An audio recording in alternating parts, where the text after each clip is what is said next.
নমস্কার, সবাইকে আমার শুভেচ্ছা ও ভালোবাসা জানিয়ে আজ আবারও দারুণ একটা সুস্বাদু ও স্বাস্থ্যকর নিরামিষ রেসিপি নিয়ে চলে এসেছি।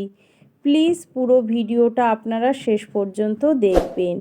আর ভিডিওটা ভালো লাগলে আমার চ্যানেলটা লাইক সাবস্ক্রাইব করবেন ও পাশে থাকা বেল আইকনটা প্রেস করবেন।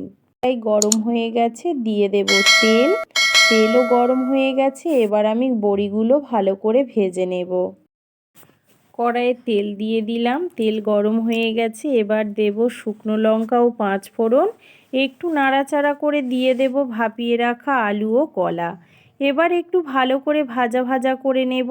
এবার দেব লবণ, হলুদ, সামান্য লঙ্কার গুঁড়ো দিয়ে নাড়াচাড়া করে নিলাম।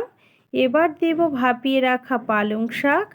আমি ভালো করে কষিয়ে নেব, দিয়ে দেব পরিমাণ মতো জল। তো আমি ঢাকা দিয়ে ফুটিয়ে নেব। আলু ও কলাটা প্রায় সিদ্ধ হয়ে এসেছে। এবার ভেজে রাখা বড়ি ও জিরে গুঁড়ো দিয়ে ফুটিয়ে নামিয়ে নেব। আপনারা এখানে মনে করলে চিনিটা দিতে পারেন, না হলে স্কিপ করে যেতে পারেন। এইভাবে কলা ও পালং শাক রান্না করলে খেতে খুব সুন্দর হয়। কলা ও পালং শাকের নিরামিষ রেসিপি রেডি।